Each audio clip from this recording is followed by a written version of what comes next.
Hello नमस्कार, श्री स्वामी समर्थ। स्वागत आहे तुम्हा सगळ्यांचं माझ्या यूट्यूब चॅनलवरती। आजचा दिवस तुम्हा सर्वांना खूप छान सुखाचा आणि आनंदाचा जाऊ देत हीच मी स्वामींच्या चरणी प्रार्थना करते आणि आजच्या व्हिडिओला सुरुवात करते।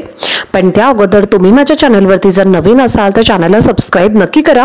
त्याचबरोबर कमेंटमध्ये श्री स्वामी समर्थ लिहायला अजिबात विसरू नका। 3 ऑक्टोबर पासून शारदीय नवरात्रीला सुरुवात झालेली आहे आणि नवरात्रीचा हा सण स्वच्छता, सात्विकता आणि पवित्रतेचं प्रतीक आहे। नवरात्रीच्या 9 दिवसात दुर्गा देवीच्या 9 विविध रूपांची पूजा केली जाते।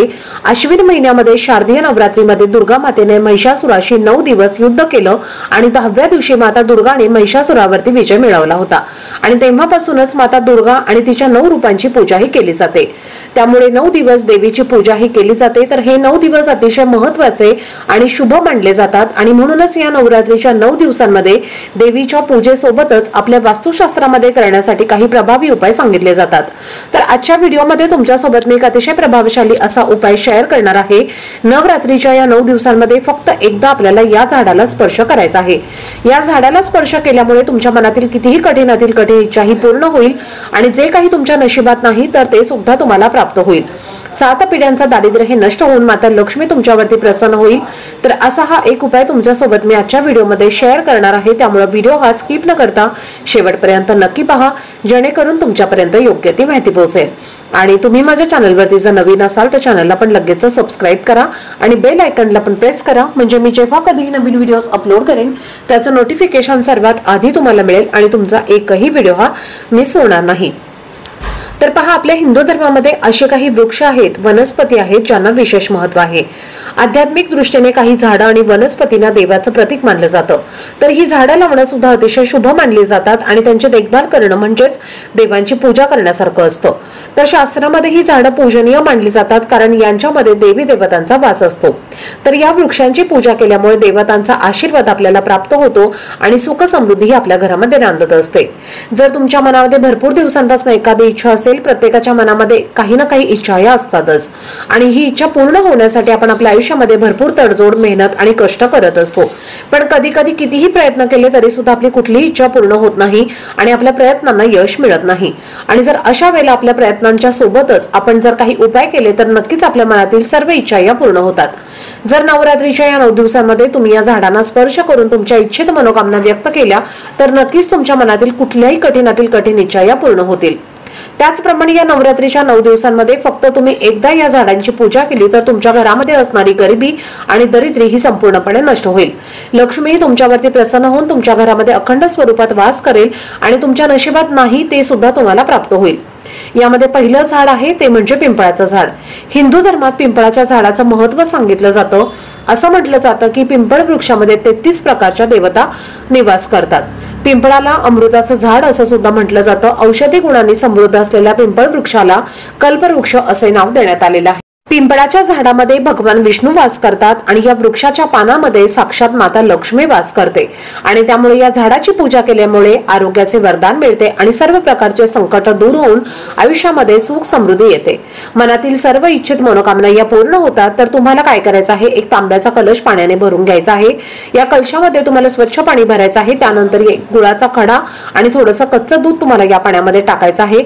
एक शुद्ध गाईच्या तुपाचा दिवा तुम्हाला प्रज्वलित करून घ्यायचा आहे किंवा तुम्ही तेलाचा सुद्धा दिवा घेऊ शकता। यानंतर हे पाणी आणि हा दिवा घेऊन तुम्हाला पिंपळ वृक्षाजवळ जायचं आहे। सर्वप्रथम तुम्हाला पिंपळ वृक्षाला जल अर्पण करायचं आहे। दिवा तुम्हाला तिथे प्रज्वलित करायचा आहे आणि त्या दिव्याखाली तुम्हाला त्याच वृक्षाचं एक पान तोडून त्या दिव्याखाली ठेवायचं आहे। यानंतर या दिव्याला पानाचं आसन द्यायचं आहे। जर तुम्हाला पान तोडणं शक्य नसेल तर तुम्ही थोडीशी हळद सुद्धा या दिव्याखाली टाकू शकता। तर त्यावरती हा दिवा ठेवून तुम्हाला तिथे तो प्रज्वलित करायचा आहे। त्यानंतर या वृक्षाला तुम्हाला 11 प्रदक्षिणा मारायच्या आहेत। ओम नमो भगवते वासुदेवाय नमः हा मंत्र म्हणत तुम्हाला 11 प्रदक्षिणा मारायच्या आहेत। त्यानंतर तिथे बसून तुम्हाला दोन्ही हात जोडून माता लक्ष्मीचं नामस्मरण करायचं आहे आणि त्यानंतर माता लक्ष्मीला तुमच्या घरामध्ये येण्यासाठी आवाहन करायचं आहे। तुमच्या मनामध्ये जी काही इच्छा असेल, मनोकामना असेल तर ती तुम्हाला मनोभावे प्रार्थना करून त्या वृक्षाला सांगायची आहे आणि आपल्या उजव्या हाताचा स्पर्श करून तुम्ही तुमची इच्छा व्यक्त करू शकता।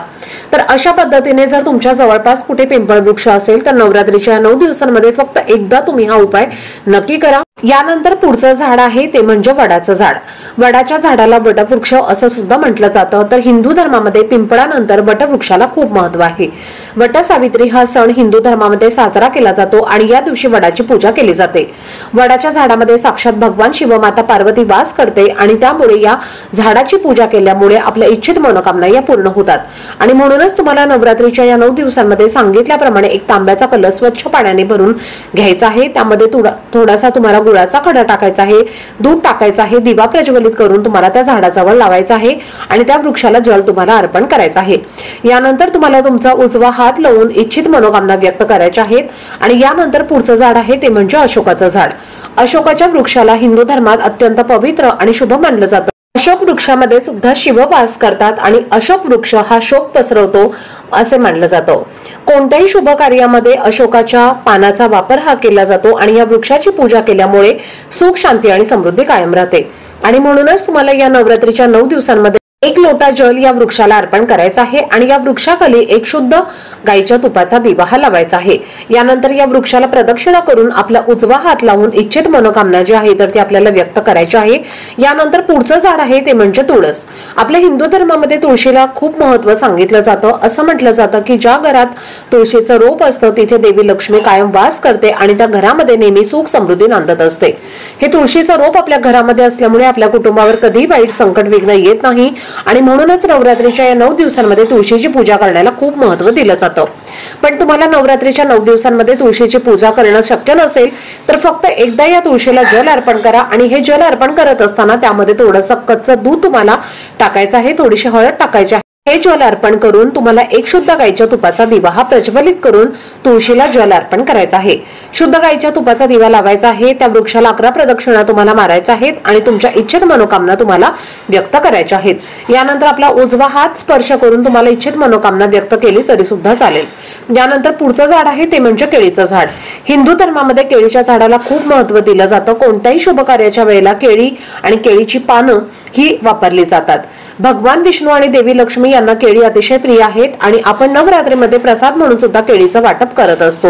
घरामध्ये सुख समृद्धीसाठी केळीच्या रूपाची पूजा करणे हे अत्यंत शुभ मानलं जातं आणि म्हणूनच आपल्याला एक तांब्याचा कलश घ्यायचा आहे। या कलशामध्ये तुम्हाला स्वच्छ पाणी टाकायचं आहे, थोडीशी हळद आणि दूध आणि गुळाचा खडा टाकायचा आहे आणि एक शुद्ध गाईच्या तुपाचा दिवा तुम्हाला प्रज्वलित करून घ्यायचा आहे।